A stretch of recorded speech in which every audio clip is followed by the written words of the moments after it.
Good morning, everyone, and welcome to another episode of The Crew Car with myself, James Battey, and the legend that is Giusy from Marina Aeroporto. How are we doing? Or should I say, ciao, buongiorno, come stai? Buongiorno, James. Very nice to see you. Very nice to hear from you. And thank you for welcoming here in the Crew Car Conversation. Thanks. My absolute pleasure. It's absolute pleasure having a legend like yourself. I'm not a legend. Well, you I are am a legend, but I'm not a legend. You are. You're literally the only person that I know in the industry that no one can say a bad word about. I mean, people, you can take it or leave it with me, but with you, everyone's like, Giusy, she's unbelievable. So, yeah. I really thank you very much for these words, and you flatter me with these words. Thank you very much. I try to do my best every day to please my clients, which you are also one of my clients, and I try my best with everyone, always. Yeah, but that's so nice when you do that, because I've known you since probably 2010 when we first came to Marina Aeroporto, and it was a shell of what it is now. But just tell everyone how you came to get into yachting, how you ended up in Marina Aeroporto, and yeah, just give us some background. Well, I'm from Napoli. I'm not from Genova.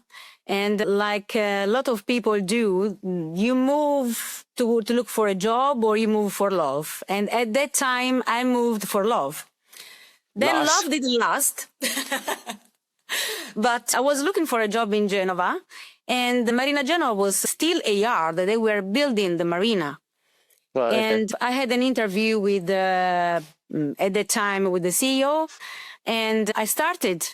And I didn't know anything about yachting industry.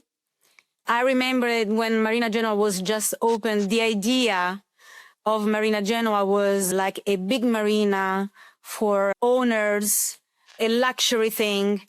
But then we found out that owners were not coming here. We found out that the location of the marina was a strategic location for big boats to get their things done, because we have a lot of space, and we changed straight away strategy, and we started to get in contact directly with the captains and crew, because we understood that the real asset is captains and crew, and the services that you can give to the boats for their technical departments, but also for their personal life. Yeah.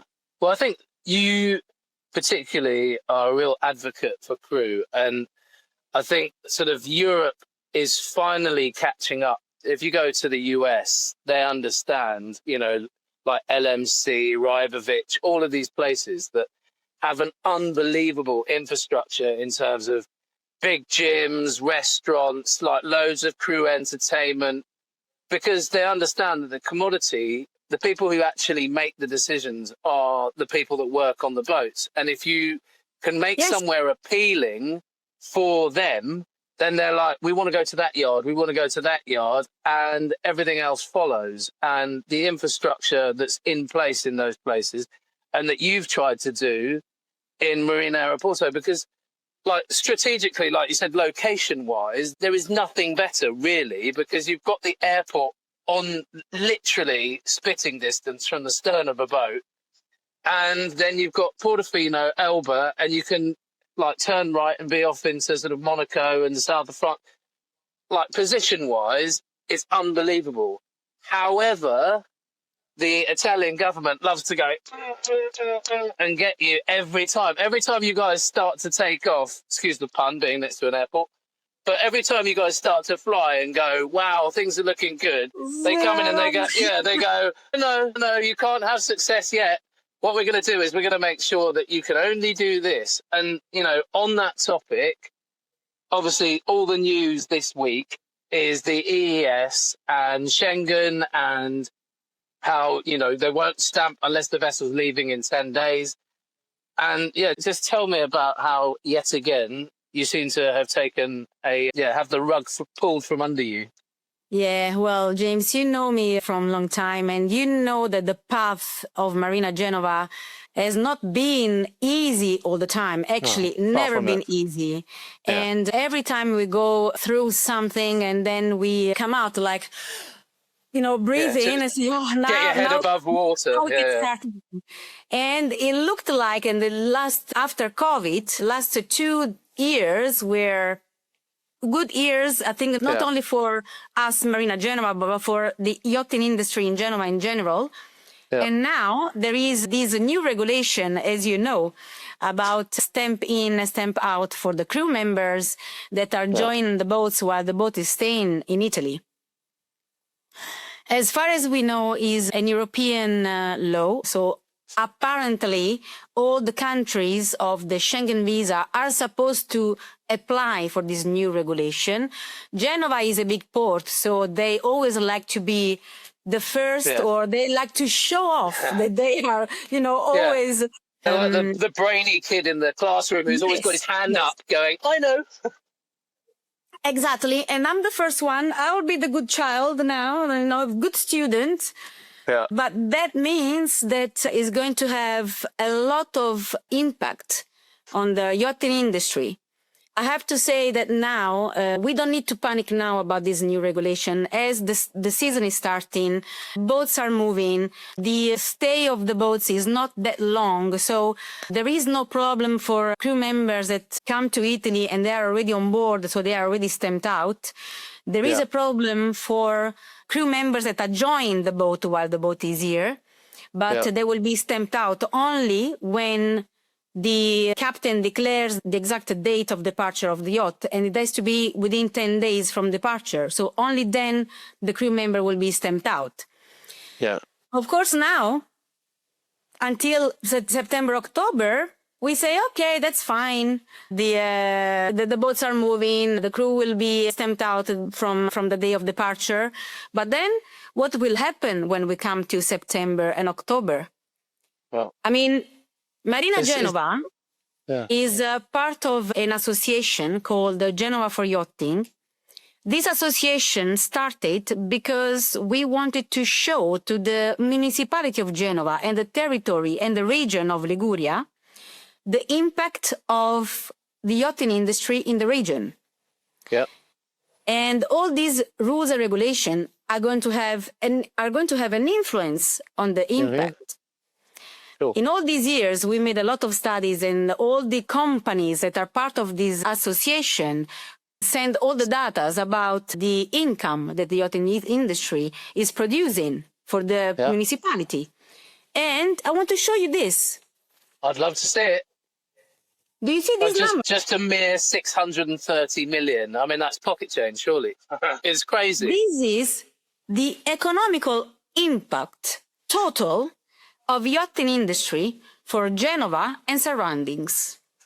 That is direct income, indirect income. All the, do you say in English, maybe catalyzed income? Yeah, well, just everything that's basically affiliated to yachting.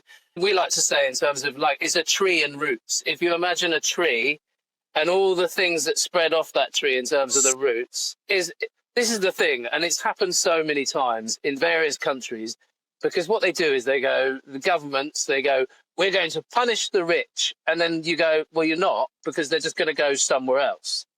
And they tried it in the Balearics a few years ago. And again, Madrid, short-sighted, went, we're going to tax on commercial yachts, basically. And they raised, I think it was 50 million euros, but they lost 840 million euros in revenue for the islands and all that. So unsurprisingly, they scrapped it. They did the same in Montenegro. And Montenegro, I had a really good friend, Ika, who set up a fantastic business. She's obviously from that area, her and her husband. Again, everyone started to lift. Locals were in their businesses with provisioning and all this. And the economy started to lift. And then guess what? They went, we're going to tax these people. And then everyone left again. And it's like, do you literally learn nothing from anyone else? if you're the place that goes, yeah, come bring your business, then people will do it, and they'll go there for tax-free fuel. They'll go there for Yes. provisioning. And if you think about your location, much like Montenegro, Montenegro was an amazing location again because it was perfectly placed in between East and West Med.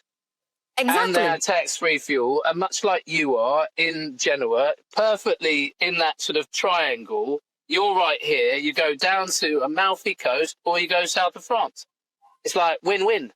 But it blows my mind every single time. Yes. And this is also, we are here to make your life simple.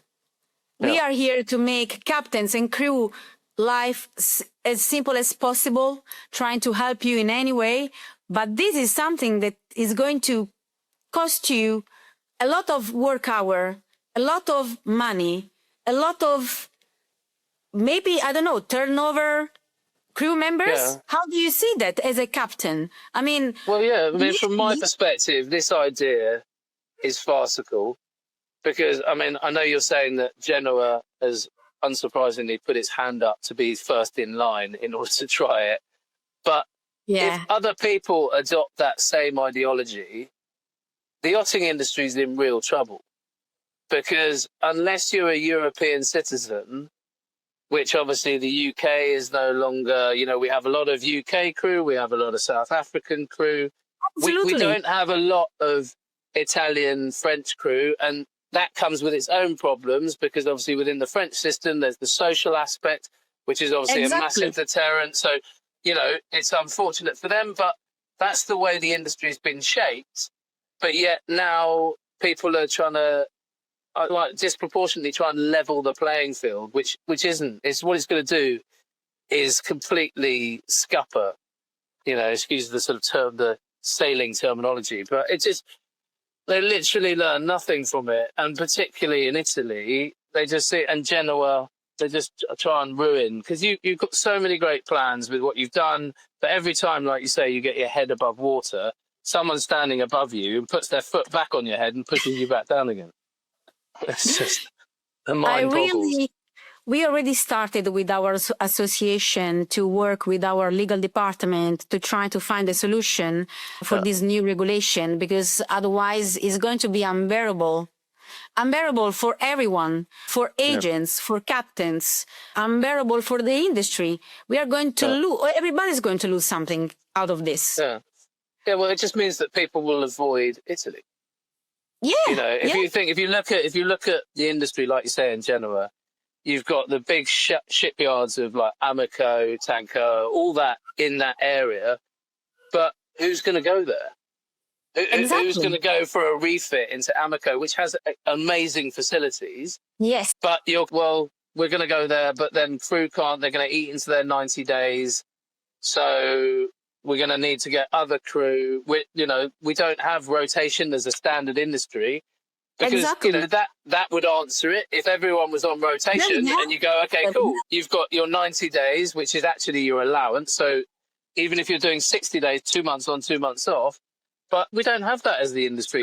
I mean, God, I'd love that as an industry-wide standard, but it's not the case. So how can you put in place a law, a European law that has absolutely no structural alignment with the industry that you're trying to create a law for? Like I say, my mind's just constantly blown by the stupidity of these people. Sometimes they think, I understand, and probably for shipping, this is a good regulation. Maybe for ships, yes, but yachting is different. Yachting has a lot of exceptionals. It's a lot more localized, when in shipping, as you say, you come in on a container ship or LPG or whatever, and much like an airline, the time where it costs the shipping company money is the time it's in port, basically unloading or loading cargo. So they keep that to an absolute minimum. Whereas in yachting, it's a luxury, it's a travel tourism industry where the idea is that when someone comes there, they spend their time in that vicinity in order to spend money at restaurants, provisioning companies, contractors, everything else, which lifts the economy. And particularly Italy, let's be honest, like you guys, your economy is struggling anyway as it is, let alone let's create another reason for everyone to go, nah, we're good, thanks. No, it's true. Yeah. It's not steady. Our economy is not steady, never. Yachting industry is already very, how can I say, there is never 1 year like another one, never. Well, no, it's a transient industry because as different rules and different areas, like I say, you'll see people literally shift when news comes out and people's schedules change because of the news relating to the industry. Like, oh, Balearics are charging this summer. Everyone goes, do you know what? We're not paying that. We'll go, instead of going there, we'll go to Greece. We'll go to Turkey. We'll do the Amalfi or whatever it is. But they change plans based on what the industry news is and what they're receiving and cost primarily.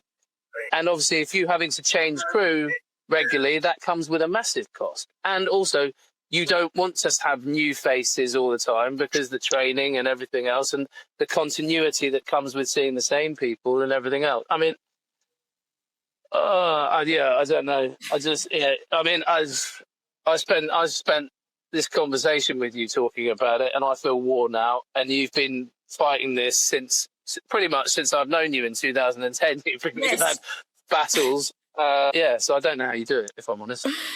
It's tiring, but what takes me, it's the passion that I have for the industry. Yeah. And, but you can see that's the joy. You see it, but that's why I say everyone, like when you go to any event and you're there, it's just like a ray of sunshine within. You kind of like, there she is. Thank you. So, but it's so nice when you have positive people in this industry who want to raise standards. That's my primary objective with what I've created with YWC is I love my industry, but we have quite a lot of shortcomings within our industry. And, you know, we just want to level up across the board, you know, for people like yourselves within marinas, because the more we can support you, the more you can support us. And we just keep that ecosystem going. And that's the way any environment should work. It's the same with local communities. The more people have a vested interest in a community, the more people look after it. And that's what we do. And then, you know, that then spills out from there. And like we say, it's the tree and roots scenario. And then the amount of money that the yachting industry creates within various economies. I can only hope that something changes, and I hope your legal team comes off. Yeah, we hope to find a solution to meet in the middle, to be able to issue a special permit for crew members, because they come in Italy because they have the right of work. There is an international maritime right of work that you cannot ignore. Yeah. And we are going to fight this. Absolutely. Oh, good. Good. Well, I mean, you fought the last one that came out. I mean, yeah, we did. The same person who signed this one signed the last one as well. Exactly. That's what I told you on the phone the other day. It's exactly the same agent. Yeah. And you know what I said to you about being from Naples? Wink, nudge. Okay, do you want me to make a phone call? Yes, exactly. Get back to the Italian way. Make it disappear. Oh, yeah. I wish it could be that easy. Yeah, okay. Well, yeah, exactly. Maybe one of those. We'll see. But and you know, I mean, Marina Genova has not been how can I say, an easy location. We all know that Marina Genova has his plus and minus. I'm not going to, hide myself behind the finger. I know that there are a lot of good things about Marina Genova, but there are also some things that can be improved, okay? Yeah, that's the same with anything though, Giusy. Everything, absolutely. Like, every day is a school day. I make mistakes every single day, but it's the ability to be able to go, I'm not perfect, no one is. You know, as much as we try and believe we're perfect, it doesn't exist. But Genoa, you've got location, you've got an airport right there.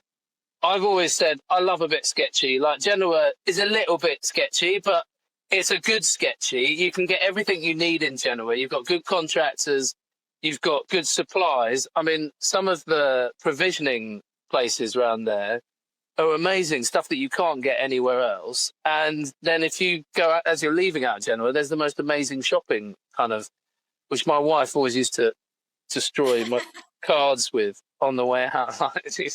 But, you know, you've got the big retail outlets and all of this is on your doorstep. Yes. But it's just such a shame that they can't see in the government that the amount of money they bring in, what they should be doing is like trying to support it and make it flourish, as opposed to trying to stamp it out like it's some kind of fire that they're trying to put out. It's ridiculous. Absolutely ridiculous. Yes, that's it. You know, and when we carry on these studies about all the results that yachting industry gives to the city of Genova and surroundings, we also made a study about how much money one crew member spend every day on the territory. Yeah, well, I imagine the Heineken bar. What? Well, that is not only for Marina Genova, but in general. I know, but I'm just saying, in general, I mean, a Heineken bar spends between 400 and 700 euros a day. Wow, what? 400 and 700? Indirect. I suppose, yeah, the cost that comes in, it works out as being that. Yeah, that's valid. I thought you meant each. I was like, I'm in the wrong job. Who's earning 100, 700 euros a day that they can ask? In general. And for example, a boat of 50 meter, an average, a boat of 50 meter that comes here on a charter with clients, with customers, spends between 2.5 and 5,000 euros a day. Yeah, of course. Well, I mean, if you go anywhere in that area. The impact is huge. Yeah.